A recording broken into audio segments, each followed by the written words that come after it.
केरल पहुंचा मानसून, राजस्थान के भी कई जिलों में शुरू हुई बारिश। तापमान में गिरावट से लोगों ने ली राहत की सांस। दक्षिण पश्चिम मानसून ने सामान्य से 2 दिन पहले गुरुवार को केरल में दस्तक दे दी है। केरल के साथ साथ पूर्वोत्तर राज्यों में भी मानसून पहुंच गया है। आमतौर पर मानसून 1 जून को केरल पहुंचने के साथ भारत की मुख्य भूमि में प्रवेश करता है, लेकिन इस बार चक्रवाती तूफान रेमल के कारण मानसून ने 2 दिन पहले ही दस्तक दे दी है। भारतीय मौसम विभाग IMD ने एक्स पर एक पोस्ट में इसकी सूचना देते हुए लिखा, दक्षिण पश्चिम मानसून कल 30 मई को केरल और पूर्वोत्तर भारत के अधिकांश हिस्सों में पहुंच गया।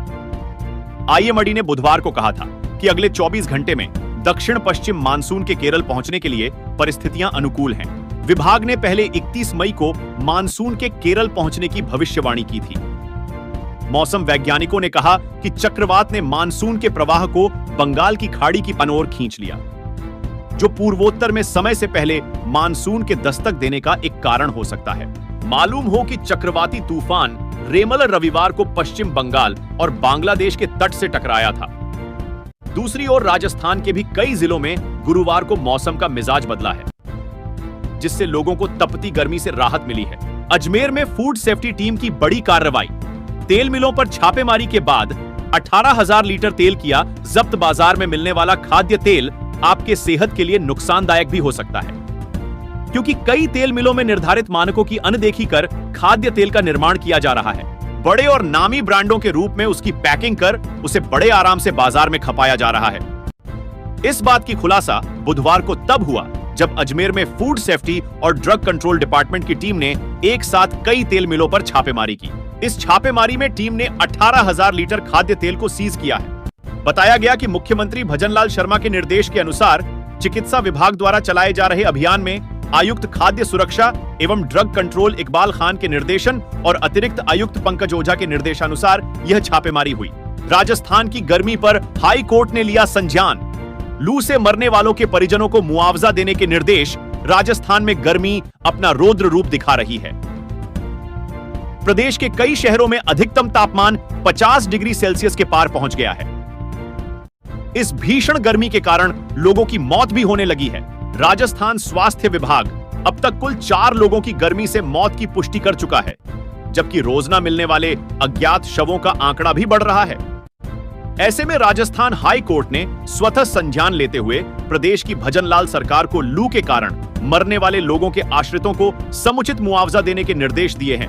हाई कोर्ट ने गुरुवार को पर्यावरण संरक्षण और जलवायु परिवर्तन के संबंध में स्वतः संज्ञान लेते हुए राजस्थान के मुख्य सचिव को निर्देश दिया है कि राजस्थान जलवायु परिवर्तन परियोजना के तहत तैयार ग्रीष्मकालीन कार्य योजना के प्रभावी इंप्लीमेंटेशन के लिए तत्काल और उचित कदम उठाने हेतु विभिन्न विभागों की समितियों का गठन किया जाए। बेरोजगारी भत्ते के भुगतान को लेकर आई अपडेट। 1.9 लाख युवाओं के लिए राहत की खबर।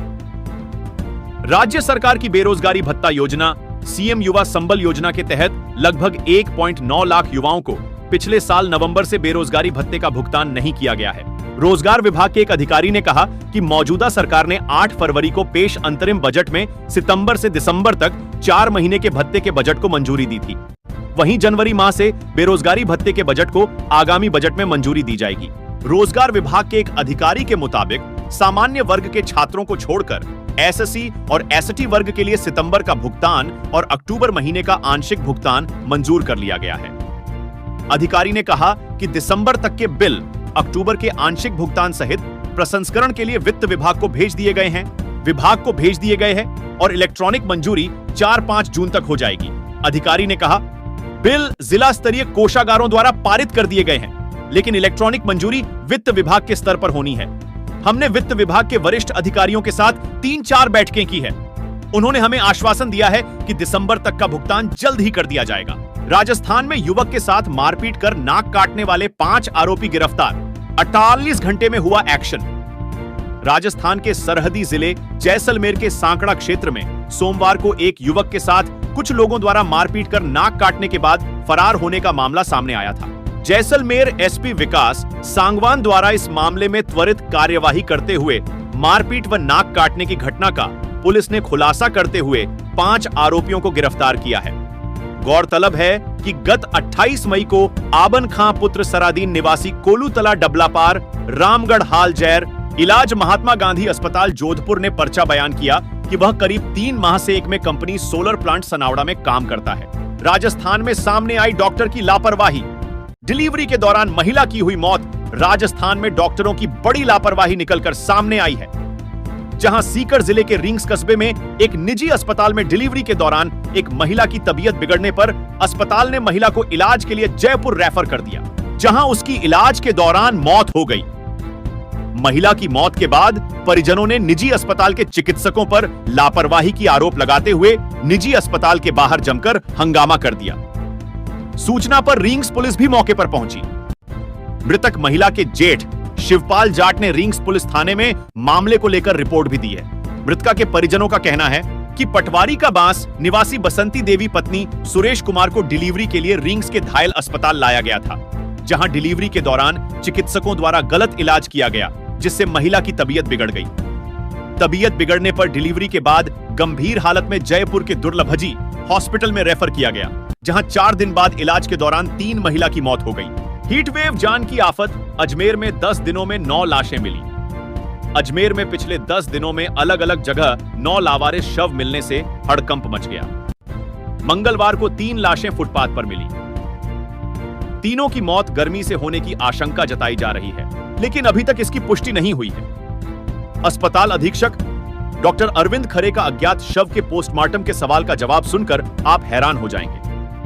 उनका कहना है कि मरीज की मृत्यु होने के बाद मौत के कारणों का पता नहीं लगाया जा सकता। जवाहरलाल नेहरू अस्पताल के अधीक्षक डॉक्टर अरविंद खरे ने अज्ञात शवों की मृत्यु के कारणों के विषय में पूछा गया। उन्होंने बताया कि फॉरेंसिक डिपार्टमेंट से जानकारी लेने पर उन्हें 5084 पता चला कि 20 मई से 29 मई तक 14 अज्ञात शव अस्पताल के चिरघर में रखवाए गए थे। रेल यात्रियों के लिए गुड न्यूज, अब कहीं से भी कर सकेंगे। जनरल टिकट रेलवे ने जनरल टिकट को बुक करने के लिए आसान बना दिया है। यूटीएस ऑनलाइन मोबाइल ऐप में अहम बदलाव किया है। यूटीएस ऑन मोबाइल ऐप से टिकट बुक करने की दूरी की सीमा को समाप्त कर दिया गया है। ऐसे में अब जनरल टिकट किसी भी स्थान से बुक किए जा सकते हैं। उत्तर पश्चिम रेलवे के मुख्य जनसंपर्क अधिकारी कैप्टन शशि किरण के अनुसार रेलवे ने साधारण श्रेणी में यात्रा करने वाले यात्रियों की सुविधा को ध्यान में रखते हुए यूटीएस ऑनलाइन मोबाइल ऐप में बड़ा बदलाव किया है। इसमें जनरल टिकट बुक करवाने की दूसरी सीमा को खत्म कर दिया गया है। इस सुविधा को शुरू होने से अब यात्री जनरल टिकट किसी भी स्थान से बुक करवा सकते हैं। अचानक ऑल इंडिया टॉप ट्रेंड करने लगे सीएम भजनलाल और रविंद्र सिंह भाटी। हीट वेव से लेकर एमएस धोनी तक को छोड़ा। पीछे राजस्थान के मुख्यमंत्री भजनलाल शर्मा और बाड़मेर जैसलमेर से लोकसभा प्रत्याशी रविंद्र सिंह भाटी गुरुवार को सोशल मीडिया पर ट्रेंड करने लगे।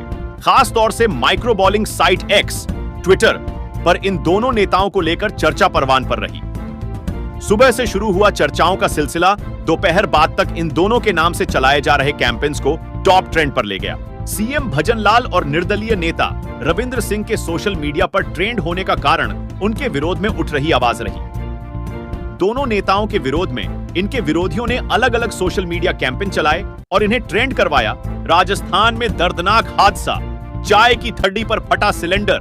7 साल का बच्चा जिंदा जला भिवाड़ी में। चाय की दुकान पर सिलेंडर फटने के बाद भीषण आग लग गई, जिसमें 7 वर्षीय बच्चे की दर्दनाक मौत हो गई। यह दिल दहला देने वाली घटना दोपहर करीब 2:30 भिवाड़ी के रीको चौक के व्यस्त इलाके में हुई। बताया जा रहा है कि बच्चा फ्रिज के नीचे फंस गया था, इसलिए वह निकल नहीं सका और वहां पर जिंदा जल गया।